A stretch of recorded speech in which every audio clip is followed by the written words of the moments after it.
Vau, Ormet, vot see oli praegult võimas. Et see sinu lugu, mida sa jagasid oma poisipõlvest tänas ikka jõudmiseni, oma kasiinosõltuvusest ja vangist käimisest ja vangis olemisest ja oma suurtematest õppetundidest ja ka suhetest läbitulekult, et lõpuks leida see kindlus enda sees, elu juhtida ise, olla iseenda laevakapten ja liikuda sinna, kus sa päriselt tahad liikuda, see on nii inspireeriv olnud, et soovitan päriselt ka kõigil kuulata seda lugu. Aitäh, tänan. Aitäh! Täiega üllatunud ja kerguses. Vau, ma nägu naerul praegu ei oska kirjeldada neid tundeid praegu. Mida sa hetkel tunned?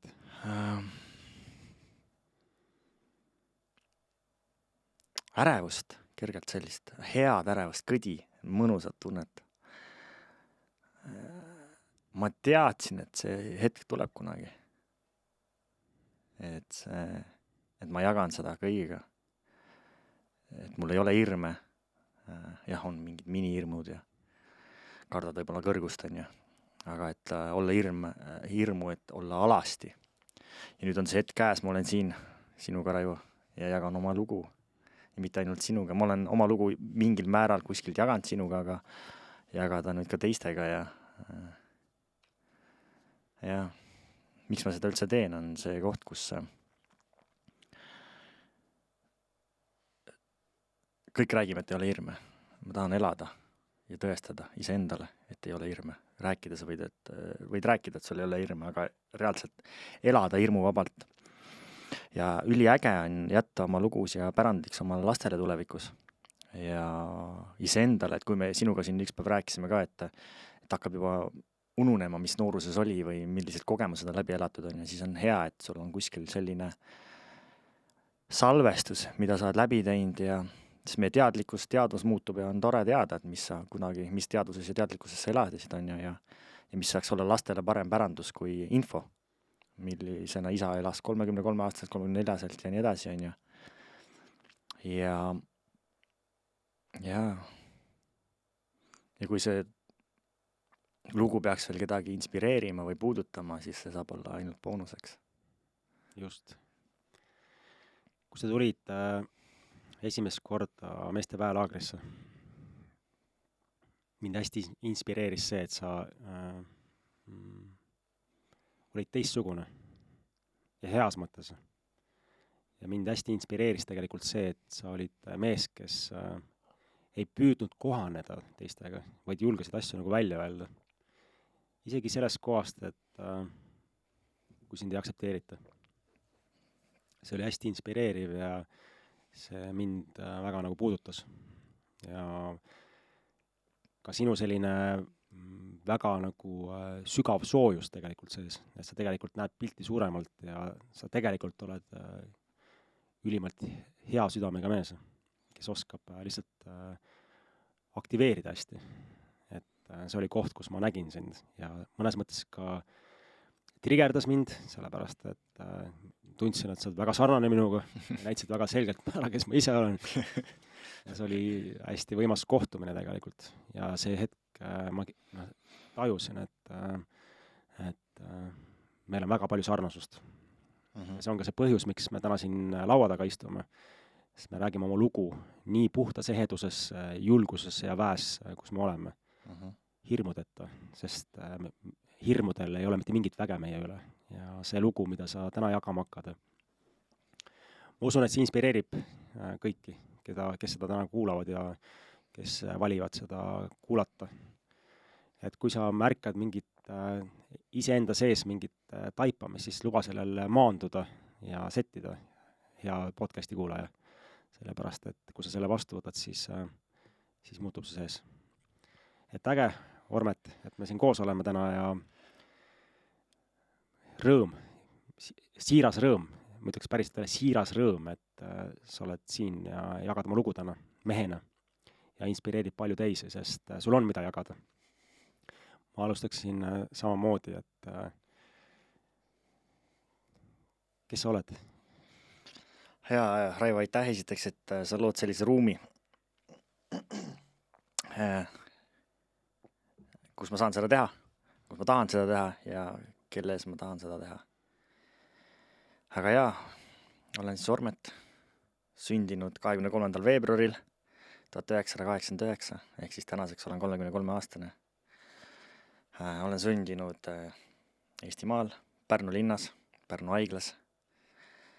Et kui rääkida sellisest nagu varajasest noorusest, siis nagu väga ei mäleta sellest midagi. Tean seda, et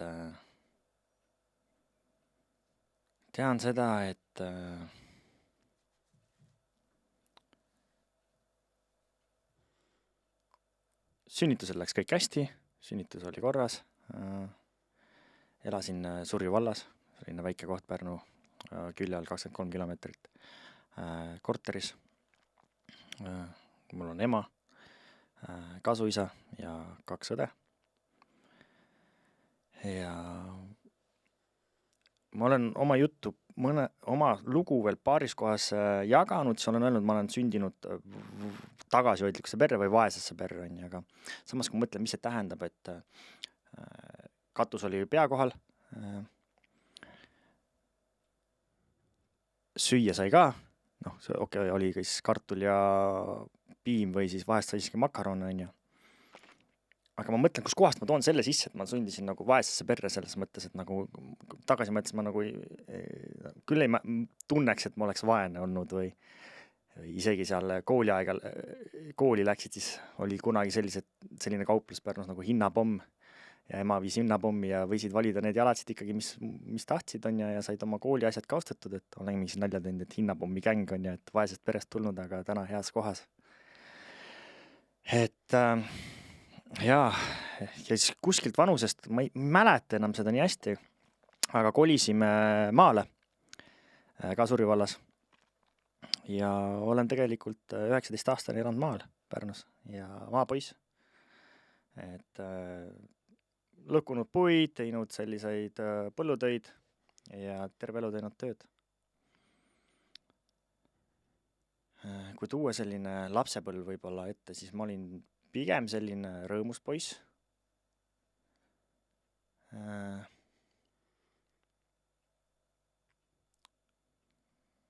Jaa, rõõmus ja huvitav on nagu mõelda just seda noorusaega. Millisena sa ennast mäletad? Ma ei mäletagi, mul on mingid klipid peas.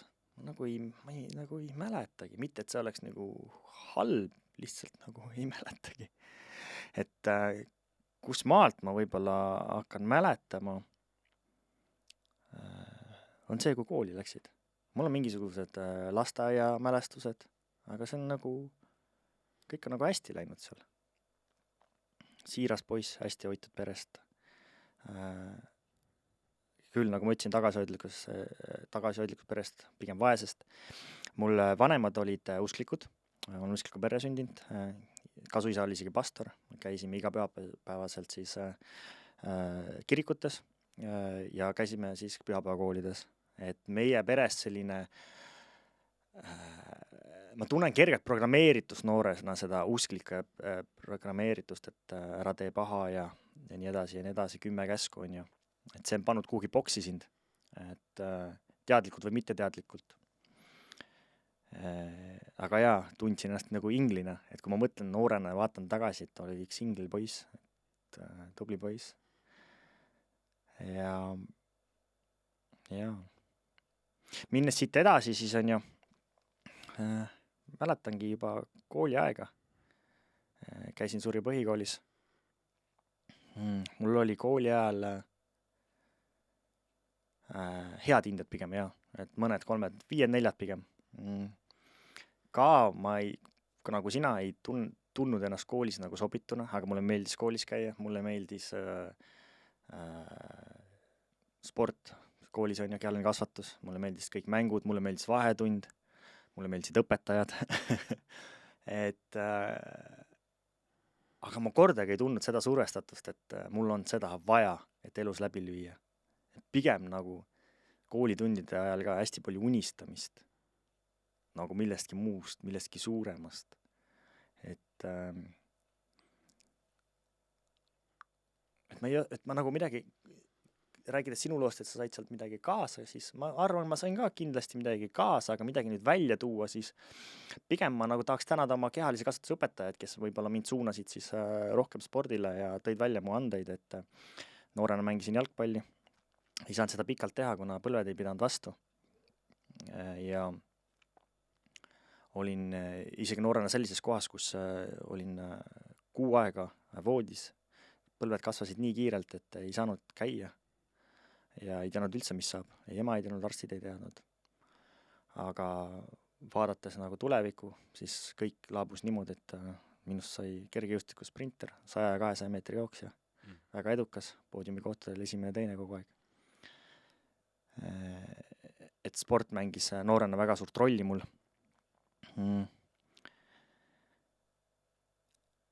Põhikooli aegades, nagu ma mainisin, olid hindetead, et eeskujulik käitumine, ma ei suitsetanud noorena, ma ei joonud, ma tegin sporti. Ma olin koolis mitmekordne sõbrapäeva sõbralikum poiss, võtsin osa hästi paljudest sündmustest, hästi toetav, hästi hea südamega, suhtlesin kõigiga ja mulle meeldis see kooli ajal, et nagu minu kooli ajal, nagu ma ütlesin, et hinnapommist ostetud riided on ja kooli asjad ja et ei olnud seda hinnangute andmist, et sul on see bränd ja sul ei ole seda brändi, et tunnen, et olin ikka heas koolis ja hoitus kohas. Et tunnengi, et ma olin minu nooruse aeg kuni 18 aastane on see, et ma olin täielikult inglipoiss. Võib-olla selle 18 aasta jooksul jõin äkki võib-olla 2 korda, kui üldse seda proovida sai, et ma tegin sporti, proovisin olla eeskujulik ja tegin palju tööd. Et minu programmeeritus, kui ma olin vaesest perest, mul ei olnud arvutit ega internetti, aga mu kasuisal oli ikkagi võimalus kuidagi meile saada Viasat ja siis muusikakanalit. Ja ma olen hästi palju tänaseks teadvustanud, et ma olen programmeeritud olnud siis muusikavideodest, kuna ma vaatasin koolis koju tulles kogu aeg muusikavideodest, MTV-d, Viasati ja nii edasi. Ja üks suureks programmeerijaks oli mul 50 Cent oma naiste ja Lamborghinidega. Ja mina nagu, ma ei ütleks, et mul ei olnud kõik olemas, et mul oli pastakad pliiatsid koolis olemas, aga küll oli teistel paremad vildikad ja paremad pinalid ja vägevamad päevikud. Ja siis see minus nagu tekitas selle koha, et ma tahaks ka.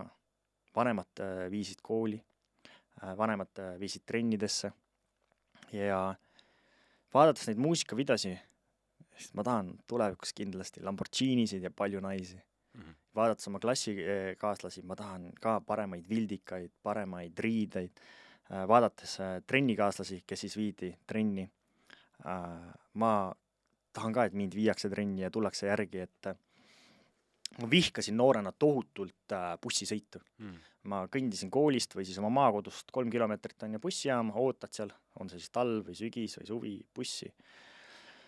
Ja lähed bussiga, sõidad linna trenni lõppeb või siis võis olla kordi, kus sa ootad 2 tundi linnas, et üldse trenn algab on ja, või siis kui lõppes, pead ootama 2 tundi veel peale trenni kuskil külmetama või siis olema ringi seal siis jalutama, et minna bussile ja sõita tagasi maakodu on ju. Aga ma tunnen, et üks programmeering tuli ka minust iseenesest ja see tuli noorena bussi oodates. Sest see aeg, kui ma kõnnin sinna noore poisina bussi peale, mul ei olnud telefoni sel ajal, mul ei olnud kõrvaklappe või midagi. Ma tegelesin iseendaga, ma tegelesin selle loodusega, nende asjadega, mis mu ümber oli. Ja ma mõtlesin noore poisina ja unistasin kogu aeg. Ma olen hästi palju üldse unistanud. Ja bussis sõites vaatasid ringi ja linnas olles vaatasid ringi ja kogu aeg unistasid ja mõtlesid ja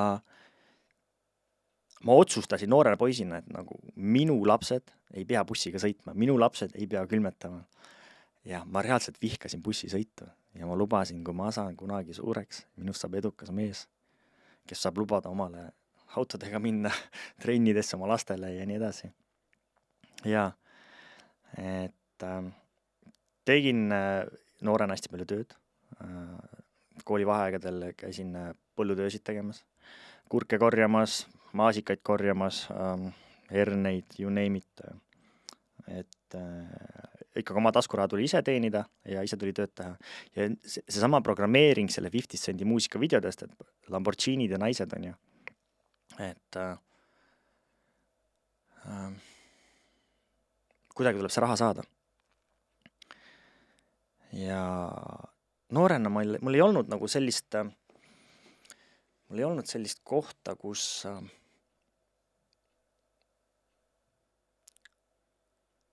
ma tegeleski millegi muuga, ma unistasingi. Ma ainult unistasin ja unistasin kogu aeg paremast elust. Aga ma olin selline õnnelik laps. Ma mäletan seda, kus ma olin, ma nüüd vanusega võin eksida, minu arust ma olin 16, kus ma esimest korda koolis armusin. Et mu ema kogu aeg huvitas, et miks mind tüdrukud ei huvita. Et ta isegi arvas vahepeal, et juba oli leppinud, et okei, või sellele kutile võib-olla ei meeldigi tüdrukud.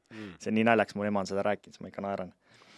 Aga ma olin nii kinni noores juba, et ma tahan saada edukaks. Tegin tööd ja mõtlesin, kus on igal vabal ajal kellegi lappi minna ja teenida taskuraha. Ja 16-aastaselt põhikoolis mul hakkas meeldima üks tüdruk. Ja vau, see esimene armastus, et need tunded on ja need unistused, et enam sa ei unistanud endast, vaid unistasid, kuidas sa saaksid luua kellegile teisele mingit väärtust, kuidas sa saaksid olla hea poissõber, hea peika, kuidas sellest suhtest kinni hoida, tehes kõik vead läbi on ja tehes võib-olla kellelegi isegi liiga on ja. Et väga huvitav kogemus. Aga ma võtaks kokku, et selline ikkagi lapsest kuni 18 aastani hea poiss, inglipoiss, palju trenne, tööd. Ja selline life-changing osa tuligi, et kui suurim muutus, et kui ma armusin 16-aastaselt ja ma tõstsin kellegi teise endast kõrgemale, tahtsin ainult seda noort tüdrukut õnnelikuks teha, talle kõike lubada ja jättes ennast teiseks. Saades 18, olles... Ma küsiksin ühe küsimuse siia vahepeal, et see lapsepõlve teema sulle, et kes sind kasvatas üldse? Kes oli see, kes sind see toetas? Et ma olen kuulnud ka et su isa kohta, et su päris isa ei ole kasvatanud sind. Äkki paari sõnaga räägid, et...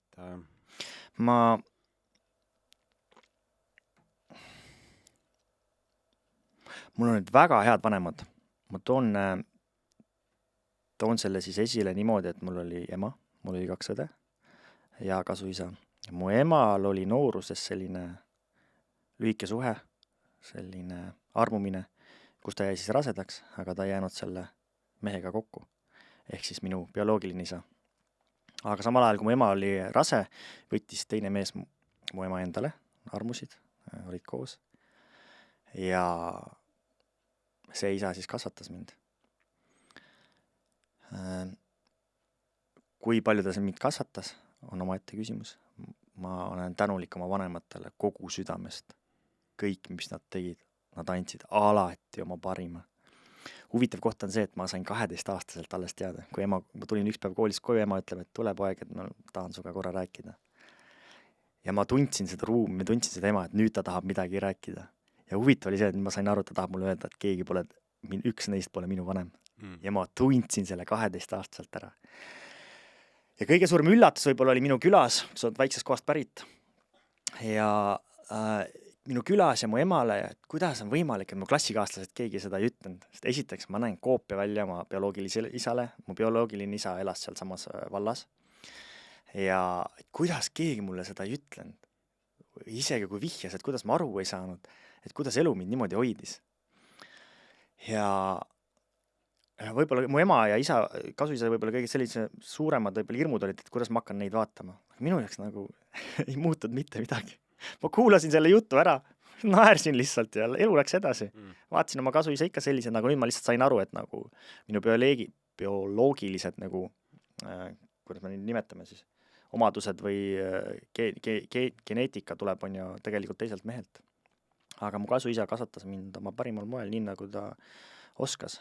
Et aga milline see suhe sinu päris isaga siis oli, kas sa ta nägid teda või kas sa said temaga kokku või mis üldse nagu selle päris isaga nagu siis on? Päris isaga ma nägin teda, ma sain teada, kes mu päris isa on, siis ma sain lõpuks teada, kus ta elab. Tema tütar käis minuga samas koolis, me puutusime kokku, ta oli ka sportlane ja spordipäevadel, mingitel spordiüritustel puutusime kokku, oleme isegi sõnu vahetanud, rääkinud, aga me ei ole kunagi sellel teemal rääkinud. Mul ei ole, ma ei tunnegi, et mul oleks midagi rääkida, ma olen ülitänulik, et ta mu bioloogiline isa, ma olen ülitänulik, et selline asi juhtus. See minisuhe, mis mul emal temaga oli, tänu sellele ma olen siin olemas, tänu sellele ma saan sinuga siin rääkida, et kõik kogemused, mis mul on olnud elus, kõik, kus ma tulen, ma olen lihtsalt tänulik. Me ju sünnime siia maailma niimoodi, et mina valisin oma ema ja isa, kelle läbi siia tulla. Ja samal ajal, kui ema mind sünnitab, peab ta mind lahti laskma. Ükski inimene ei saa teist inimest omada. Ta Eesti seaduste järgi vastutab minu eest 18 aastani, aga ma ei ole tema oma. Aitäh, ema, et sa tõid mind siia maailma. Aitäh, isa, et sa eostasid mu. Ja mingites nagu sellest tasakaalu kohast ma tunnen ka, et ei peakski täna enam mehena või siis üks puha, kui sa oled 18 aastat ütlema ema ja isa, võib-olla isegi nimepidi, et sa ei tõstaks kedagi endast kõrgemale. Et me oleme võrdsed. Et sellist isa rolli nagu mul ei olnud. Mul oli kasuisa, kes mind kasvatas ja oli olemas ja tõi siis toidulauale. Aga et keegi muga teadlikult räägiks, suunaks, et seda kohta ei ole. Kas sinu päris isa nagu siis teades, et sa oled tema poeg, kas tema ei püüdnud suga ühendust võtta või kontakti luua? Ma tean seda, et mu ema pani mind noorena natukene oma unistusi elama, pani mind laulma ja klaverit mängima ja poistekoori ja siis ma mängisin seal algklassides klaverit ja siis ma tean, et mind keegi pildistas. Täna ma saan teada, et see on olnud mu kasuisa, kes ikkagi tegi pilte. Aga mingid muud kontakti ei jää. Ja ma isiklikult ei tunnegi nagu, et öeldakse, et sul võivad olla mingi isaga mingid, kuidas me räägime nagu, mingid probleemid ja lahendamata asjad, ma nagu olen lihtsalt tänulik, et ma olen olemas tänu sellele mehele, sellele minisuhtele, mis mul emal oli ja ma lihtsalt tänulik. Pole kunagi süüdistanud mingit kohta. Kuidas sa emaga oled läbi saanud? Emaga väga hästi. Et ema on ikkagi ei olnud sinu põhiline toetaja ja kasvataja? Nii palju, kui ta oskab. Ja, et sellel ajal ei olnud ju sellist teadlikut. Räägid lastega nii palju ja ta andis oma parima. Et ma olen oma emale mega tänulik, et mul ema on hästi hea südamlik ja hea inimene ja et ma olen talle tänulik, et ta on täpselt nii palju teinud, kui ta on osanud. Et lapsest saadik ma ei ole kordagi olnud ohvri rollis, mitte kordagi ei ole süüdistanud oma vanemaid. Mu ema isegi vahepeal on ise ennast süüdistanud ja tulnud, et vabandust poeg, et ma ei saanud sulle paremat elu või vabandust, et ma ei valinud sulle isaks paremat isa ja nii edasi. Ma lihtsalt naeran nagu, üritan emad nagu tõsta nagu heast kohast, nagu ema sa andsid mulle parima. Ma ei oleks isegi unistanud kogu oma eluses, no ma noore elu, et ma võiksin olla nii väekas ja nii äge mees. Kõik see, mis on olnud täpselt sellisena, nagu see peab olema. Ma olen mega tänulik sellesse perre, kuhu ma sündisin, kuidas ma sündisin, mis mudelis ma olin. Tänu sellele ma olen täna selles kohas. Ma ei kujuta ette, kui ma oleksin kuskil kuldlusikas sündinud, milline mees ma üldse oleks. Oled sa ema suhtes tundnud ka selliseid vastakaid tundeid või viha või et mingid teatud kohad nagu elus kunagi. Et lihtsalt nagu näedki, et võib-olla te käitu mingit hetkes õieti, ta lõhub ise ennast näiteks ja need kohad nagu? Ma ütlen ausalt, mitte kunagi. Et võib-olla ainukene see koht, et ma tulin koolides koju, ma rääkisin, sain emaga alati rääkida, emale meeldis minuga rääkida. Et ei, mul ei ole seda kohta, mul on nii palju elus võimalik aega mõelda sellele noorena, vanemana ja nüüd teadlikumana, et mul ei ole ühtegi, ma olen nagu nii tänulik, ma saan aru, et ma olen ju tänases päevas tänu sellele kõigele, mis on olnud. Ja see tekitab minust lihtsalt nii suurt tänu ja see lihtsalt ise parandab ja tõstab, et ma saan nagu aru, et see tänu sellele, kui seal oleks midagi olnud teistmoodi, ma ei oleks täna selles kohas. ja see on nii tohutu tänu. Ja vahest mõtlen võib-olla täna sellele, et ma soovin, et mu ema saaks ka sellest aru, et see on nagu päris tänu, ma nagu tõsiselt olen tänulik. Äge, et seda on kuulata, et kui palju nagu sellist poja-ema armastust võib olla ja nagu toetust, et see on hästi ilus.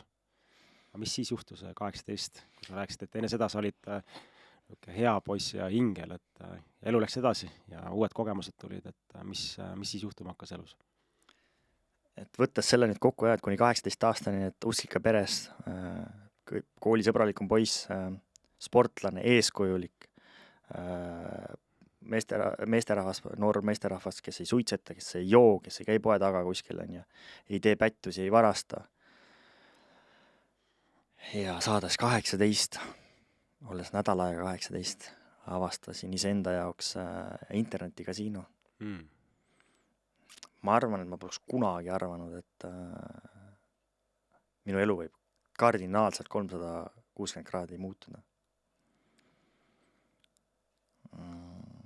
18 kuni 19 lõpp, ütleme seal 20-ndini. Ma mäletan ainult seda hetke, kus mul oli see sama tütarlaps, kellesse ma arvasin 16-aastaselt, keda ma armastasin väga. Mul oli kasiino. Ja ma elasin võltsreaalsuses.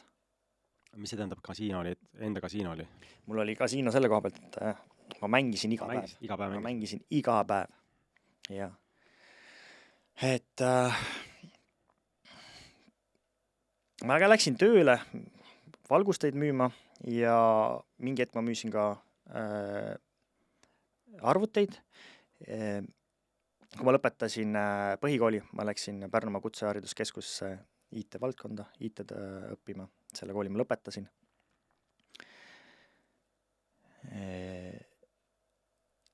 Ja mul oli noorena hetk, kus ma armastasin seda 16-aastast tüdruks, kellesse ma olin armunud. See oli minu esimene suhe. Ja mul oli nii raske sellest lahti lasta. Täna ma saan aru, et see koht ja kasiino on nagu hästi, kuidas ma ütlen, et need on nagu omavahel ühenduses, et kasiinosse läksin ma selle pärast, ma tahtsin saada rohkem raha, tahtsin oma tüdrukule rohkem pakkuda, tahtsin tunda, et ma olen väärt hea mehena, hea poisina, tahtsin, kuna ma kuskilt maalt mind vaadati alt üles, spordipoiss on ja ei joo ja on tubli ja siis tuli see rahamängu ja nüüd sa tahtsid ju seda ka, et sa nagu käid juba tööl on ja ega no palju sa palka saad on ja tahtsid juba autot on ja 18 aastat, mul peab 18 aastaselt kindlalt auto olema ja veel peab olema hea auto, vähemalt 100 000 kroonine auto on ju. Ja siis sa tahtsid oma tüdruk läks järjest kenamaks ja said aru, et nüüd on see, et kus ma pean ju vastama nõuetele ja mul peab olema auto, mul peab olema raha, ma pean suutma maalt välja tulla, ma pean sama oma tüdrukule parimat lubada, on ju. See armastus ka selle noore poisina, no ebareaalne, kuidas sa lihtsalt võid armastada kedagi lihtsalt nii väga nagu selles teadlikkuses armastada, on ju, et see on sinu maailm, kõik, ma teeks talle kõik ära, on ju. Varastaks, ma ei tea, tähed, kuud ja varastaks kas või rahapangast, peaasi, et saaks oma tüdrukule kõik, on ju. Et see oli nagu, ma olin nii armunud ja mäletan seda kohta, kus meil olid sellised noore näikad, lähed lahku kokku ja nagu iga kord, kui läksid lahku, siis mõtlesin, et maailm nagu variseb kokku. Et see hüljatuse tunne. Tänaseks mul on selline koht, kus ma nagu sügiseid olen reaalselt vihanud või nagu tundnud, nagu, mis nendest sügistes on. Ma tunnen alati sügistes, see trigerdab minus midagi. Ja sügisega on niimoodi olnud, et ma tunnen ennast alati üksikana. Isegi kui ma olen suhtes olnud, ma sügisel tunnen ennast üksikana. Ja ma hakkasin emaga sellest rääkima, ema ütles, et võttis vastutuse sellest. Ta ütles niimoodi, et kui ma olin noor poiss, siis ta läks sügisel õega, väiksema õega haiglasse ja ta viis mind vanaisa vanaema juurde. Ta lihtsalt viis mind sinna, aga tema teadlikkus ei olnud sellel koha pealt, ta peaks nüüd pojaga rääkima, et Ormet, et nüüd emme läheb sulle haiglasse ja ole siin vanaisa vanaemaga, ma tulen tagasi. Ta viis mind sinna, võttis ja läks minema. Ma olin 2 nädalat olnud täiesti üksi seal ja kui mul ema oli haiglast tagasi tulnud, ta ütles, et ma olin talle jooksnud ukse peale vastu, naernud, nutnud, täiesti hüsteerias, et emme tuligi tagasi. Ja ta oli 2 päeva kodus olnud ja ta oli uuesti ära läinud ja telefonis, siis oli see tavaline telefon, olime rääkinud, emme, sa jätsid mind jälle üksi. Et ja see oli sügis ja ma olen tundnud see jäi minusse nii kaua, et kui ma täna ütlen ausalt, siis on alles 2 aastat tagasi mulle teadlikuks saanud ja ma olen selle endas ära hiilinud või kuidas ma eesti keeles on siis tervendanud ja et ma olen läinud tagasi, silmad kinni, võtnud selle poisi, olnud selle poisiga seal 2 nädalat ja öelnud, et ma olen sul olemas. Mul on isegi VHS video peal, kuidas ma olen jaanipäeval väikse lõkke ääres seal niimoodi, mul on sossutav mingit väikest vortsikest ja ütlen lõkke ääres, ma olen nii üksi. Ja teine kord, kus ma selle poisi ära tervendasin, oli sinu juures, Raivo, meeste ringis, kus me pidime minema oma noore poisi juurde ja ma läksin selle noore poisi juurde tänasena, kes ma olen, võtsin kaamale varda, panin viineri otsa ja ütlesin, et ma olen sinuga, sa ei ole enam kunagi üksi ja kui sa vaid teaks, mis elu sind ees ootab. Et see koht nagu tervendas ja see teadmine, et sa saad ise minna tagasi, tervendada need kohad, et väga äge, jaa. Aga tulles tagasi nüüd sinna 18 aastani ja ma olin olnud nädal aega 18, kui ma hakkasin mängima internetikasiinot. Ja kuhu see mind viis siis 20-aastaselt. Enne veel seda, et kui ma lähen sinna, et ma 18-19 tegin veel tööd, siis on ju, nägin vaeva ja samal ajal mängisin seda raha kõike maha. Ja siis hakkasid mehed käima Soomes tööl, mina lubasin, mina ei lähe kunagi Soome. Ütlesin, mina kunagi Soome ei lähe. Kõik mehed, kes lähevad Eestist ära, nõrgad, ei saa Eestis hakkama. Tegin siin oma mingid pisikesi jupikesi ja müüsin arvuteid ja olin veel mingites müügitöödes. Ja 20-aastaselt siis tuli reaalsus. Ma olen Soome laeva peal sõitmas Soome. Selja taha jäädes võlad 51 inimest, kellele ma olin võlgu. Ma olen Soome laeva peal, sõidan Soome, põgenen Eestist võlgu 51 inimesele. Mis summas siis? Ma mängisin maha 2 aasta jooksul 2 miljonit krooni. Mis aastal see oli? See oli ka see aeg ikka tohutu summa, jah? See oli suur summa, see oli krooni ajal. See oli 2008 kuni 2010 äkki või? Just enne, kui euro tuli. Ma mängisin 18 kuni 20 aastani iga päev, kus ma selle raha sain. Laenasid? Laenasin sõpradelt, perelt, sugulastelt. Ma elasin täiesti võltsreaalsuses. Ma huiasin. Ja kuidas nad seda raha andsid üldse? Algul ma hakkasin lihtsalt mängima oma raha, oma palka. Samal ajal oli sul vaja sellele tüdrukule tõestada. Samal ajal oli vaja hoida oma staatust, mul on auto, ma käin heas kohas tööl. Samal ajal oli vaja maalt ära tulla, minna linna elama ju. Seda korterit hoida. Muidugi korterit pidid ka kõik olema head, on ju. Ja siis muidugi oli see SMS-laenude ajastu ju, kus sai hakata SMS-laene võtma ja pankadest laene võtma. Mul olid juba palgad ju, ma sain ju nüüd palkade näol ka laene küsida. Aga sellest ka ei piisanud. Oli vaja hakata küsima sõpradelt, et tahad investeerida minu projektidesse, luua võltsreaalsust. Olid mingisugused pisiprojektid ja siis olid selles hetkes, kus neid pisiprojekte polnud, aga sa teadsid, et usaldus sinu vastu, sa oled ju eeskuju ju. Inimesed tahavad ka seda elu nagu sul. Hakkasid ära kuritarvitama seda ja küsima rohkem raha, kui seda vaja oli. Ja kus ma siis läksin? Kasiinosse. Kasiinosse ma mängisin iga päev seda. Ponzi süsteem. Ühelt laenasin, ma hakkasin teisele tagasi üle, mis jäi läks kasiinosse. Siis mõnikord võitsid ka või? Ma ei võitnud mitte kunagi. Tegelikult? See on kõige huvitavam koht. Ma ei võitnud mitte kunagi. Päriselt? Päris ausalt. Ma võib-olla kõige suurem võit oli 15 000 krooni. Ja palju panused olid siis? Krooni on, ma ei mäleta, aga eurodest rääkida, me mängisime 2 euroste panustega, maksimum 4 eurost, aga maksimum. Ja siis muidugi, kus see järgmine raha läks, oli see Ponzi süsteem ja sa võtsid inimestelt intressidega ju laene ja sa pidid selle tagasi maksma. Ma olin kohtades, kus inimesed helistasid mulle, kuuled, et Tormet, et ma tahan investeerida, vaata, et kas sul on võimalus kuhugi raha panna ja siis võtad telefoni ja ütled, et ma pean mõtlema, et mul vist praegu projekte pole. Ja siis ma helistan tagasi ja sa tegelikult tead, et sa võtad selle raha ja oled yes on ja inimene veel mõtleb teisel pool telefon, mul Ormetil vist ei olegi investeerida, vaata. Sa olid sellises kohas, nii halvas kohas. Et ma täna, kui ma mõtlen korra tagasi, et kuna ma olen terve elu selline teistsugune, vaimne, teadlik ja ma ei näinud seda kohta läbi. Aga kuidas ma üldse kukkusin sinna? Siis ma täna tunnen, et mul käivad mehed ja inimesed nõustamises ja ma olen näinud seda mustrit nii palju. Mäletate, ma rääkisin sellest unistavast noorest poisist. Seal bussijaamas istudes, bussi peal sõites, koolis ja nii edasi. Ma unistasin kogu aeg sellest, et minust saab rikas, et minust saab edukas.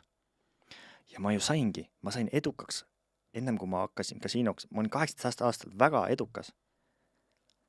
Mul oli autod, mul oli linnas korter, mul oli töökoht, ma tegin sporti. Ja tead, mis juhtus? Ma mõtlesin, et I made it. Ma ju kogu aeg unistasin sellest. Ma ju kogu aeg teadsin seda. Ja siin ma olen 18-aastaselt. Ma kõigile ütlesin, et minust saab. Iseendale ma ju teadsin. Ja nüüd ma lasin lõdvaks. Nüüd ma arvasin, et elu kannab ja hoiab mind elu lõpuni. Ja lasin kõik selle lahti. Ja ma olen täna tähendanud, et nii paljud inimesed, ma olen õnnelik, ma kogesin seda 18-aastaselt. Aga paljud vaimsed inimesed või sellised unistajad unistavad ennast kuhugi, saavad kätte oma esimese raha, on see 100 000 või miljon ja kukuvad hullemasse auku, kus nad kunagi olid. Nad mõtlesid, nüüd I made it. Ma sain siia, kus ma tahtsin. Ma ju kogu aeg teadsin, ma ju kogu aeg unustasin. Ja siis kukuvad robinal alla. 20-aastaselt põgenedes Eestist, jäädes selja taha 51 inimest, pluss pangad, SMS-laenud, you name it. Mida sa kogesid? Mis tunne see oli siis? Häbi. Number 1 häbi see, et mind vaadati alt ülesse. Mulle kogu aeg huvitas teiste arvamus noorena. Ma väiksest kohast. Ma proovisin alati kõik ära parandada, et kõik minust head arvaks. Ja nüüd ma olen dressides Soome laeva peal, sõidan lund lükkama ja ehitusele tööle. Ja see teadmatus, millal ma tulen tagasi. Kas üldse tuled? Mul ei olnud kunagi seda. Vaat see on see huvitav koht. Mul ei olnud kunagi seda kohta, et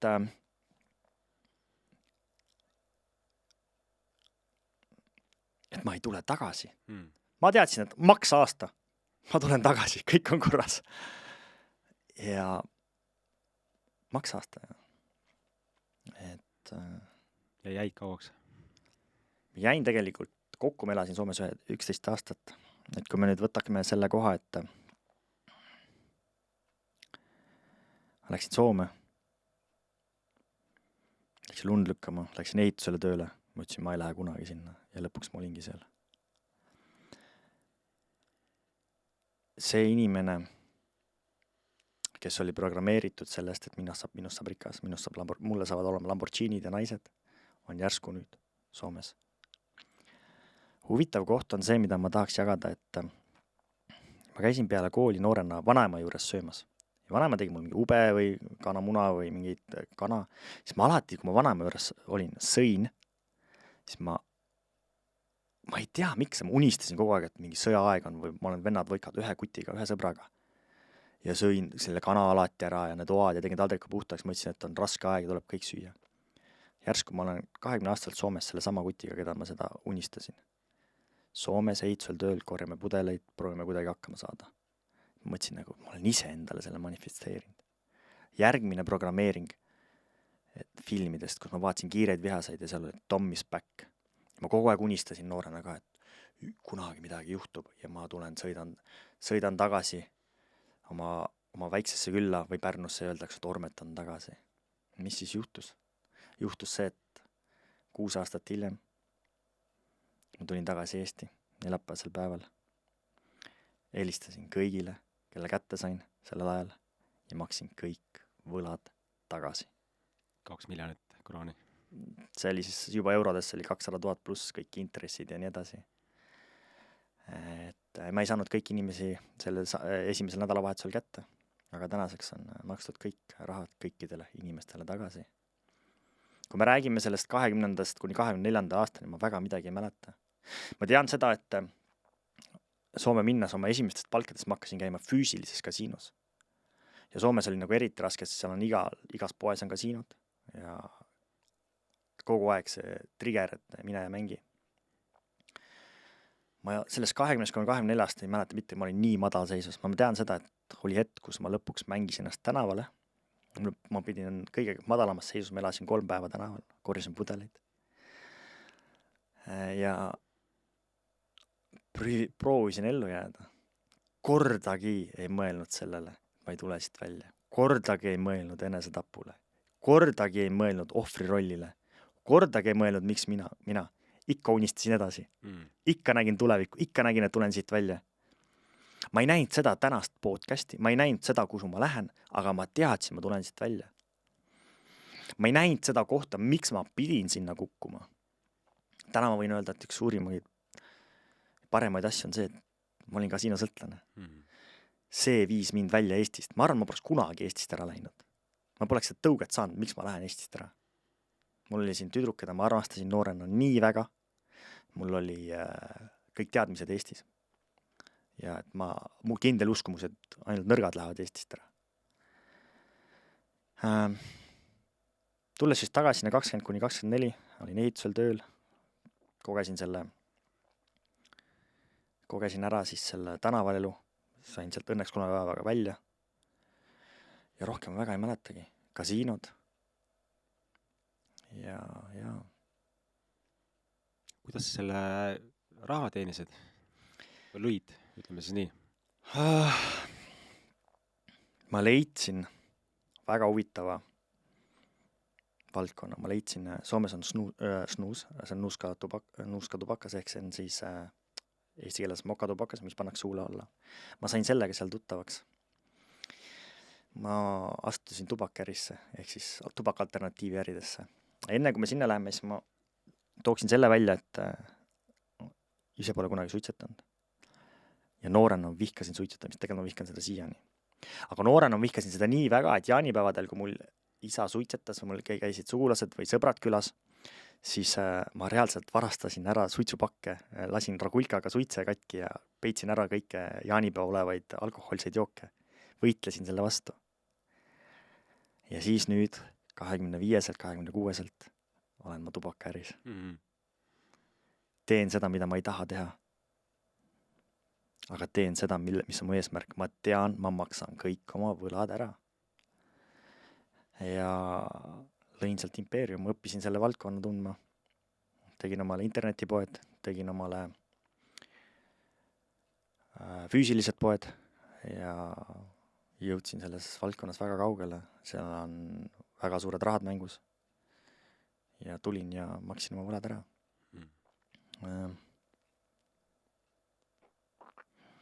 Mis selle elu juurde siin 20–30 veel nagu tahaks jagada, on see, et ma olin nii madal seisus, et mind elu tõmbas ja ma ise valisin, nagu sina ka oma jutus rääkisid, sellise pätielu.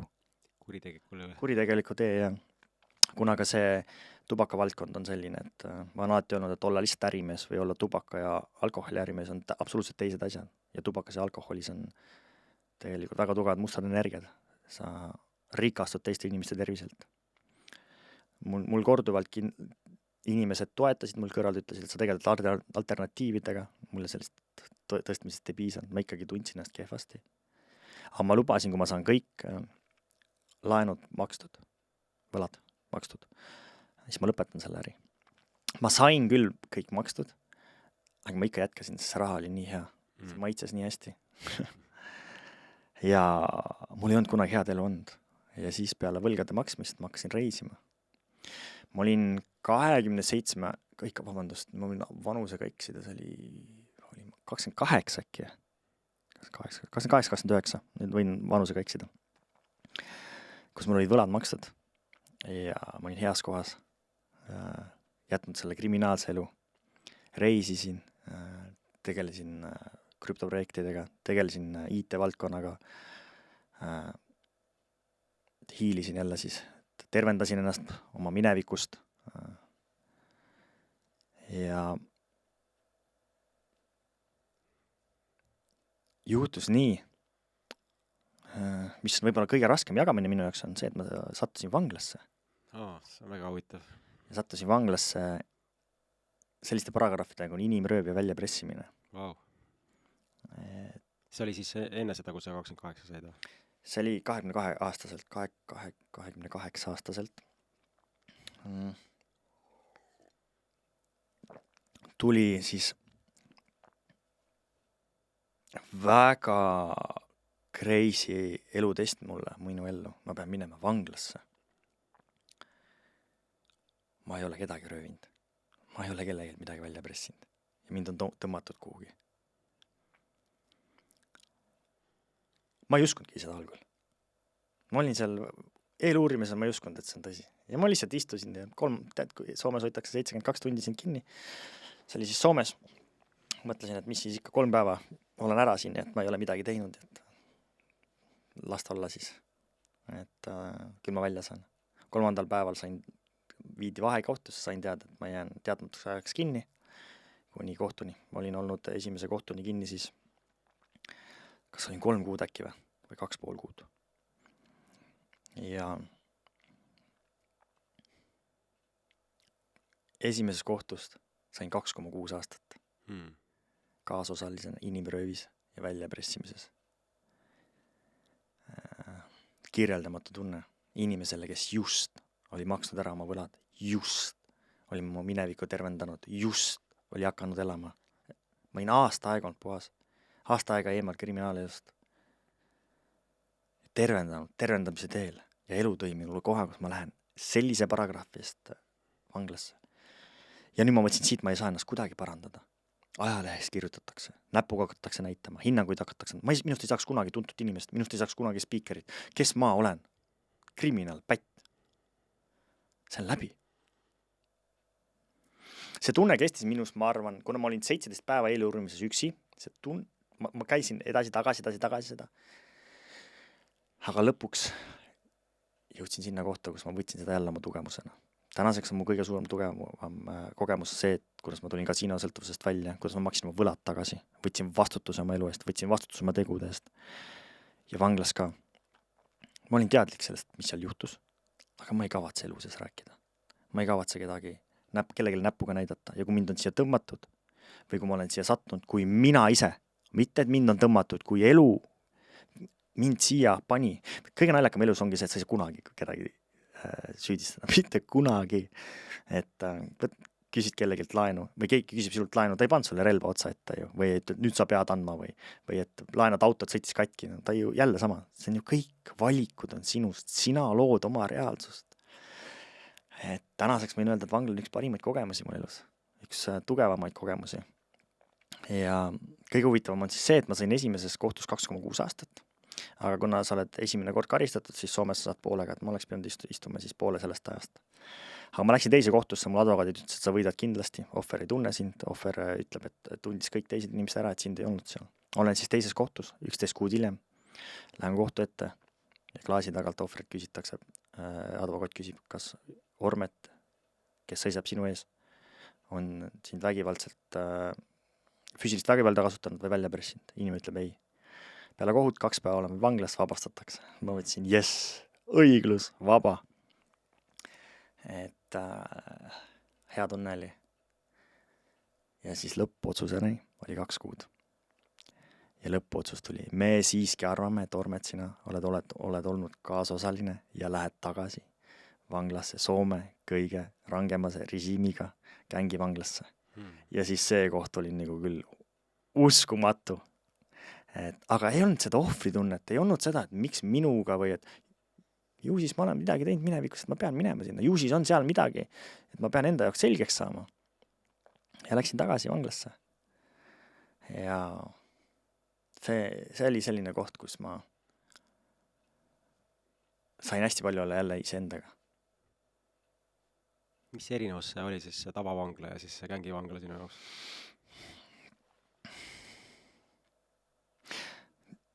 Rääkides siis vanglast, ma arvan, ma pole kunagi olnud nii kohal üldse, kui ma olin vanglas. See, et kus sul toauks või seljuks pannakse kinni, lähed käid duši all ära, teed omale seal mingid õhtusöögid valmis, sa oled täiega kohal. Sul ei ole segavat telefoni, segavaid faktoreid. Sa oled nii kohal. Teed oma neid, mis need on need mitšid, need on siis kiirnuudlid. Vaatad, et ai, tahab veel natukene saada, hoiad seal kaant pealt. Sööd oma võileiba, naudid iga hetk, oled nii õnnelik, et mul on olemas see duširuum siin, mul on olemas oma voodi. Oled tänulik, et ma olen nii heas kohas. Et kõige suurem koht, kus inimene saab või mees üldse olla vanglas, on oma peas. Mult võeti mu vabadus ja mulle anti minu täielik vabadus. Mul võeti ära füüsiline vabadus, aga mulle anti täielik vabadus. Vanglas ma sain aru, et nagu tähtsamaid asju elus on mentaalne tervis. Ma lihtsalt olin õnnelik. Ma olin nii heas kohas. Ma tegin trenni. Ma olin tänulik, et mul on oma shell. Ma olin tänulik, et ma olen nii tugev karakter mees, et ma saan siin täiesti vabalt hakkama. Võib-olla mind hirmutas see koht, et kuidagi liiga mängilevalt saan hakkama, et see sama koht, et kas mulle meeldivad siis traumad ja kas mulle meeldivad siis need mingisugused või et miks ma siin aktiveerun. Võib-olla see oli see koht. Aga mis oli tavavanglal ja kängivanglal vahet oli siis, tavavangla oli selline, kus oli pisivargad ja maksupetturid ja kõik, aga kängivanglas olid ikka reaalselt maffiad ja sellised oligi kängid ja pundid ja pidid nendega seal hakkama saama. Kas oli mingid intsidente ka, kus sa nagu... Mitte ühtegi. Mitte ühtegi või? Mitte ühtegi. Ma jagaks ühte kohta, et see on ka nagu huvitav, et ma tegin väljas trenni 40 kinnipeetuga. Ja me rääkisime seal tatuudest. Mul isiklikult ei ole ühtegi tatuud. Ja me räägime soome keeles, ma räägin selle praegu eesti keeles, aga ja ma ütlesin tugeva häälega selle, et mina elu sees ei tatoveeriks omale surma keha peale või pealuid ja asju. Ja see oli nagu filmist. Kui ma selle ära ütlesin, kõigil kukkusid kangid käest. Just rinna surumise kangi all oli üks 160-kilone suur soomlane. Tõusis püsti ja ütles ka häälega. Vot see on mees. Ja kõik tegid trenni edasi. Et see koht, et nagu, kus ma tegelikult ei tahtnud halba, vaid ütlesin siiralt oma arvamuse. Ja kõik jäi nagu vaid ainukene inimene 40 inimesest vanglaplatsi peal, kelle pole ühtegi tatoveeringut ja ta kommenteerib ja veel nii kindlana ka ja mitte midagi ei juhtunud. Et ma olen kogu aeg tundnud seda hoitust Jumala poolt, universumi poolt ja lihtsalt olles sina ise. Ja. Mis see vangla kogemus sulle suures pildis ikkagi tuli elus näitama? Nagu sa ütlesid ka, et sa ise lood seda kogemust ja kutsud oma elu selle kogemuse. Et midagi tuleks näitama. Ma arvan, kõige suurem näitamine oli see, et sinu kontrolli all ei ole midagi. Kõige suurem vale, mis ja illusioon võid endale rääkida, et mul on kõik kontrolli all. Kontrollist lahti laskma. Jah, et nagu sul ei ole midagi kontrolli all. Su oma südamerütm ei ole isegi kontrolli all. Sul võib olla ülevaade, aga sul ei ole kindlasti kontrolli. Ja see, kus kõik, mis väljas juhtus sel ajal, ma ei saanud seda kontrollida. Minu hetk oli elada ainult siin.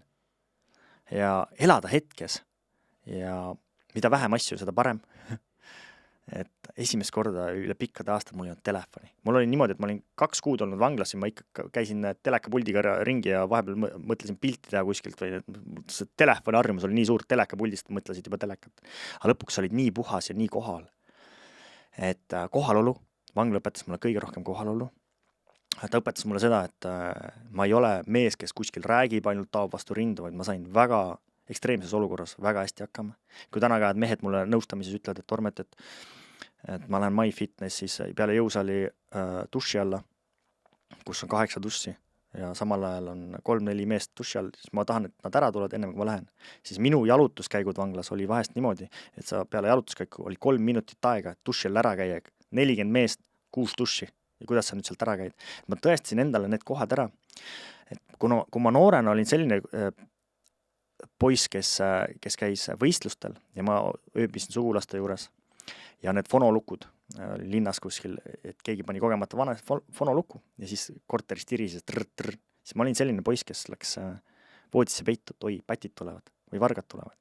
Siis täna ma olen sellises kohas nii tugev karakter, kui ma elan täna ka kohas, kus on fonolukk, kui keegi tiristab, ma lähen võtan vastu ja kui vajadusel võtan kõigist laua pealt amporgi ja lähen alla, vaatan, kes see sealt tuli. Et nagu see enesekindlus, see tugevus, ma olin armas inglipoisikene. Kõik minu kogemused on toonud mind tänaseks selleks tugevaks karakteriks, kes ma olen. Selleks, mis ma teen. Ma leian, et sa ei saa teha vigu, olles sina ise. Sa ei saa teha vigu, olles sina ise. Sa lihtsalt pead teadma, kes sa oled. jah. Väga võimas. Aitäh selle jagamise eest. Tänan sind. Võlgade maksmine ka, et kus kohast see tuleb, et miks ma nagu tahtsin seda nagu korda saada, on tõestusvajadus. Ja kus tuleb tõestusvajadus, kus mul tuli tõestusvajadus. Ma kõigile oma nõustamistesse inimestele, sõpradele ka siin lähedastele soovitanud, et räägi oma emaga, millises keskkonnas sa olid 9 kuud, mis su ema mõtles, kuidas ta sind programmeeris. Ja minu emat ei usutud sellesse, et minu bioloogiline isa on tema isa, et mu ema valetab. Ja mu ema elas kogu selle aja 9 kuud. Ma soovin, et mu poeg tuleks nii bioloogilise isa moodi, et kõik saaks aru, et ma ei valeta. Ehk siis kogu aeg tõestus. Ja ma tundsin, et nende võlgade maksmisega oli ka niimoodi, ma tahtsin tõestada oma esimesele armastusele, et ma ei ole paha inimene. Ma ei ole halb ja kõikidele ka teistele, et nagu ja iseendale. Peale võlgade maksmist see tõestuskoht ja rääkides emaga, et kus kohast see tuleb, ma olen sellest tõestuskohast lahti lastud. Ma ei pea täna kellelgi enam tõestama, et see on selline hea koht, kus ma tunnen, et see tõestus nagu toetas mind sel hetkel. Tänu sellele tõestusele ma tahtsin maksta oma võlad korda, tõestada iseendale teistele, et ma olen hea inimene, et see lihtsalt juhtus nii. Ja viimaste aastaga siis ma olen nüüd elanud Eestis 2 aastat. Võiksime seda oma lugu rääkida, nagu sinuga rääkisime veel pikemalt on ja tulla detailidesse on ja lihtsalt aeg lihtsalt läheb käest ära. Viimast 2 aastat olen elanud Eestis. Otsustasin, et olen Eesti. Üks suurimaks otsustajaks sai mu selle ajane tütarlaps, keda ma väga armastasin. Kes oli siis põhjus, miks ma tahtsin siia tulla. Tahtsin proovida pereelu, tahtsin proovida suhet. Võib-olla sellised kõige tähendusrikkamad aastad ongi mul olnud viimased 2-3 aastat. Minu jaoks see kasiino, see tänaval elamine, seal ehitusel töömine, see vangla oli nagu kerge. Kui inimesed mõtlevad seda ja tulevad ütlevad, et vau, milline lugu, siis minu jaoks see nagu oli lihtsalt elu. Et nagu pigem on need paar viimast aastat mind nagu rohkem nagu kasvatanud ja toonud sellesse, kus ma täna olen. Ma olen müünud ära, lahti lasknud oma tubakaäridest. Ma müüsin ära oma tubaka füüsilised poed, oma veebipoed. Mul on mingisugused distributsioonid veel, aga ma lasin sellest lahti. Et see lahti laskmine on võib-olla see koht, mis on nagu palju mind tervendanud. Mul oli tüdruk, keda ma väga armastasin iga oma keharaku ja molekuliga. Armastasin rohkem kui tema iseennast ja mina iseennast. Lahti lahta sellest, et see ei toiminud. Ma täna tunnen, et pole midagi tugevamat kui mees, kes on ise oma haavu ravinud ja end korda teinud oma vigadest ja võtnud vastutuse. Ja ma olen tänulik Jumalale noorusajast või nüüd viimase 2 aasta jooksul, et Jumal või universum on valinud kõige lähedasemad inimesed mulle, et testida minu armastust ellu. Minu suhet eluga. Et minu jaoks on kindlasti kõige raskemad kohad on siin elus suhted. Ja ma täna tunnen, et kõige tähtsam asi elus üldse on mentaalne tervis, mentaalne kohalolu. Et sul võib elus olla absoluutselt kõik. Absoluutselt kõik, aga kui sa mentaalselt ei ole heas kohas. Ma täna sõidan ringi linnas autoga, tööle või trenni. Ma tunnen ennast nii hästi. Ma olen kodus, ärkan hommikul, ma tunnen ennast nii hästi. Ma poleks kunagi oma elu sees arvanud, et ma võiksin ennast lihtsalt nii hästi tunda. Kirjeldamatu tunne ja ma tahaks, et kõik saaks tunda seda tunnet. Jaa. Väga äge kogemus. Et kui me ennem rääkisime nendest ärkamistest ja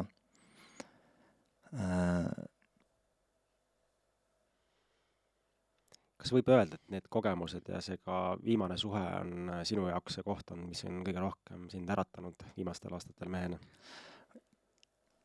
Ja ütleme lahti laskmine oma äridest, mida sa tegelikult mingi hetkel nägidki, et see ei ole jätkusuutlik ja sa ei loo sellega siia väärtust maailma juurde. Et kas need on võivad kohad olla, mis on sind ka väga tugevalt kasvamisse viinud või on sul midagi veel? 2 kohta võib-olla kindlasti lahti lasta tubakaettevõtetest, sellepärast, et ikkagi finantsiline kindlustus ja nii hästi tulev teenistus.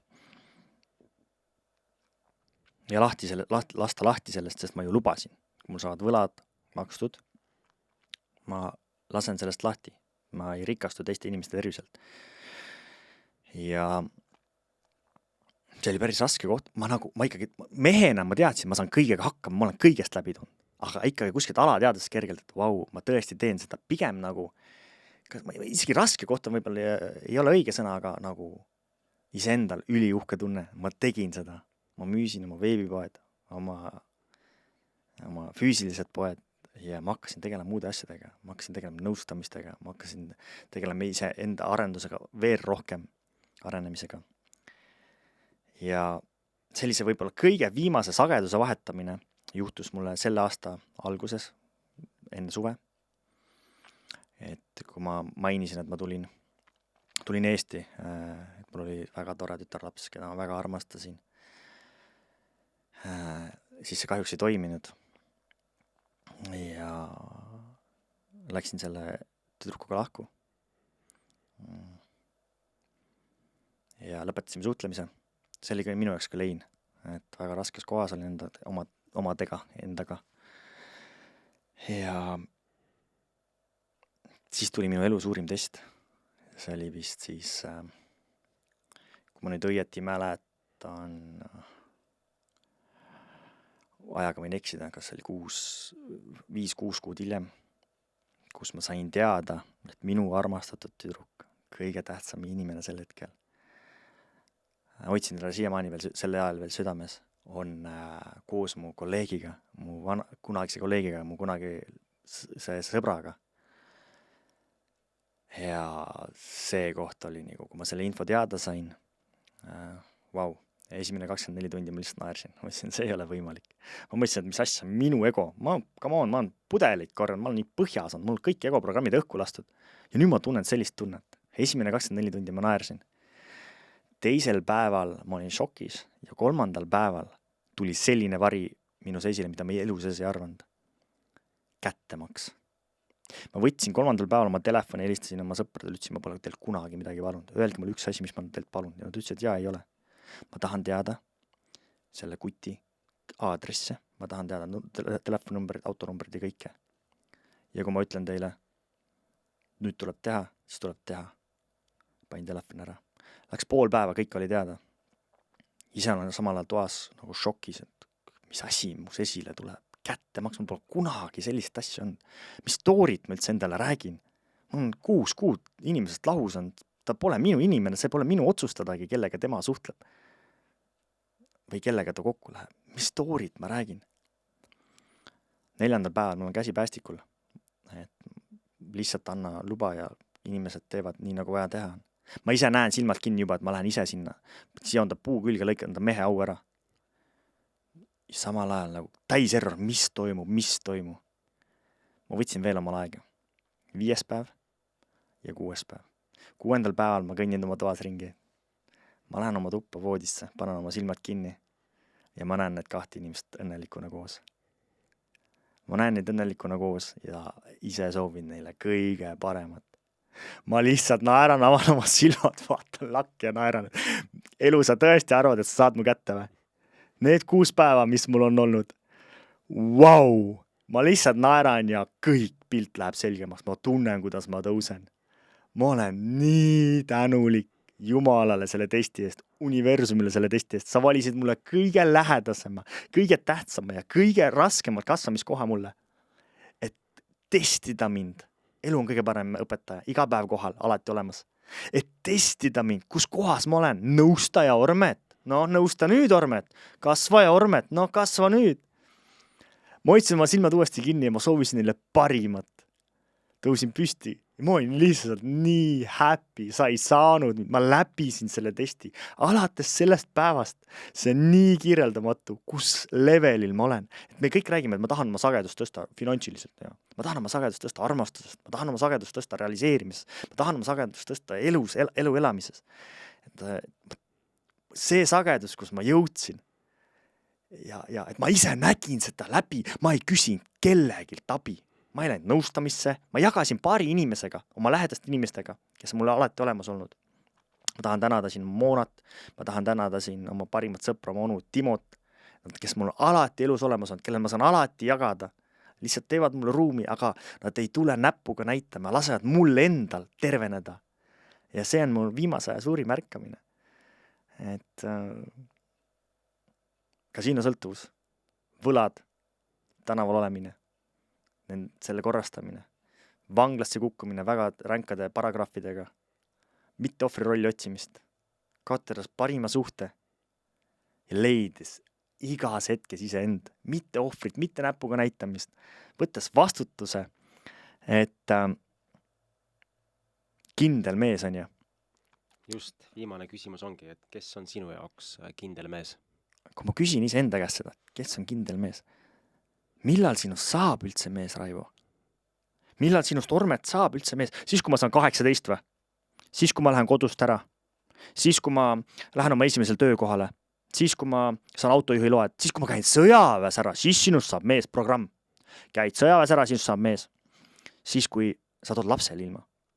Kõik need asjad, mis ma nimetasin, ma tean mitut inimest, kes on toonud 2 last ilma. Ma tean mitut inimest, kes on käinud sõjaväes ja missioonidel. Ma tean mitmeid inimesi.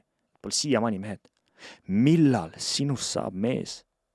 Ma tunnen, et sinust saab mees siis, kui sa võtad vastutuse kõikide oma tegude eest.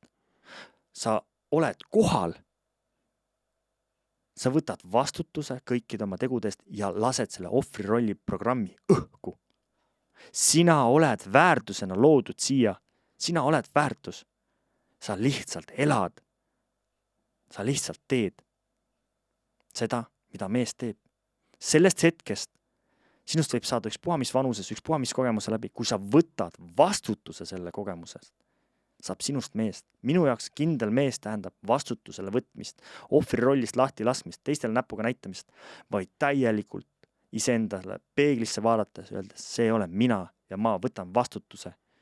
Ja mis ka ei juhtuks, ma teen kõik, parandan ja tervendan iseennast, sest ei ole midagi vägevamat kui mees, kes on iseennast tervendanud ja parandanud. Võimas. Aitäh selle ruumist, Raivo, et ma saan jagada nii. Ma ei näinud seda kunagi ette, aga äge tunnen. Ma tänan sind väga ja imetlesin, kuidas sa avanesid ja julgesid ennast näidata. See on nii võimas ja julgus ka ennast näidata haavatavana. See on üks suurimat tugevusi üldse. Et näidata iseennast oma eheduses. Julgus olla ehe on ülimalt külgetõmbav. Ma ise tunnen seda sama kohta, et perfektsionism on vari, aga miski ei ole perfektsem, kui olla sina ise. Just. Ole sina ise. Kõige ehedam, kõige perfektsem. Olles sina ise. Ja see teekond algab alles nüüd, kus me oleme esimese sammu teinud. Et see teekond on võimas. Ülimalt tänan selle saate eest ja et me siin koos oleme ja näitame läbi iseenda uut võimalikkust. Meie plaan ei ole kedagi tervendada, vaid näidata, aga tervendada saad iseennast ise ja võtta, nagu Armet ütleski, et täieliku vastutuse iseenda elu eest. See, mida sa täna endast välja annad, iga sõna, iga tegu, iga tunne, emotsioon sinu sees on sinu vastutusala. See on kindel mees. Kindel mees. Aitäh. Tänan. Our hero claims a warrior's heart. I tell you, the dragonborn